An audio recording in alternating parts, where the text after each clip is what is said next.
possessions, a statement which set many of his neighbors against him. "Mean well, indeed," Joseph Starkweather had replied to his neighbor's remark, "when they have closed the port of Boston, so that no ship but the king's warships dare go in and out. Even our fishing boats are closely watched. Already the Boston people are beginning to need many things. Americans are not going to submit to feeding British soldiers while their own men go hungry." But now Joseph Starkweather was the only man who interested himself in the lonely child. Day after day of that first week of her father's absence, Anne had stayed close to the little house, looking hopefully out across the harbor for a sight of his boat, and day after day Joseph Starkweather had come lounging down the beach to speak with the child, to ask her what she had for breakfast, and if she slept safe and unafraid. "The meal is gone," she told him one morning, "and I do not sleep now. I wait and listen for my father." And then it was that he told her she must seek another home. "You are too young to stay alone," he said. "Pick up a bundle of your clothes and go to Mrs. Stoddard on the hill.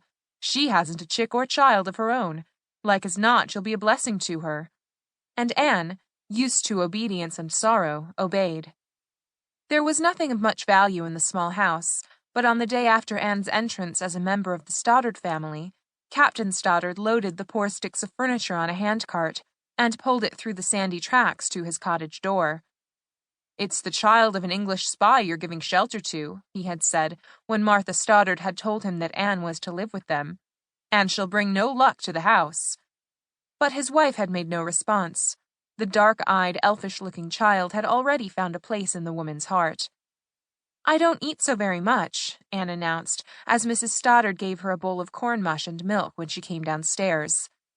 "You'll eat what you want in this house, child," answered her new friend, and Anne ate hungrily. "Now come to the door, Anne, and I'll brush out this tangle of hair of yours," said Mrs. Stoddard, "and after this you must keep it brushed and braided neatly, and bring down your other frock. I'll be doing some washing this afternoon, and I venture to say your frock is in need of it." The first few days in the Stoddard family seemed almost unreal to Anne.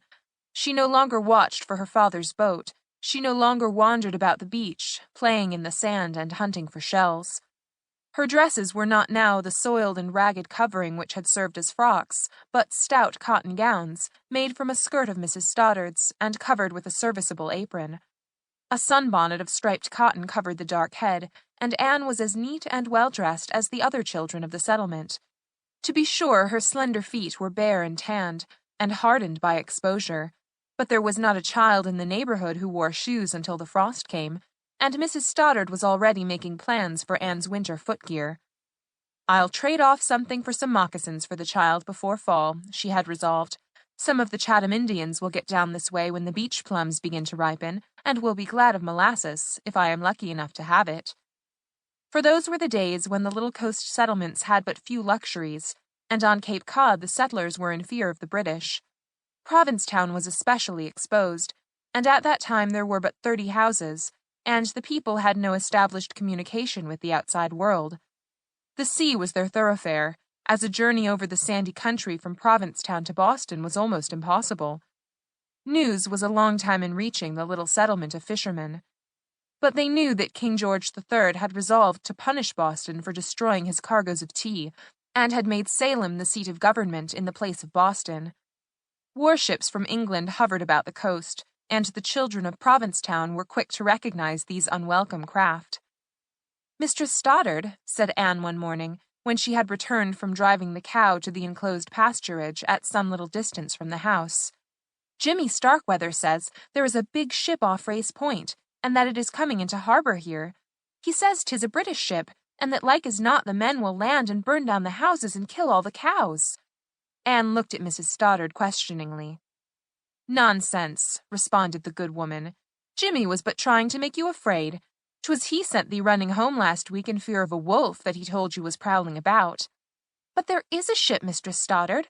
I went up the hill and looked, and 'tis coming along like a great white bird." "Like enough.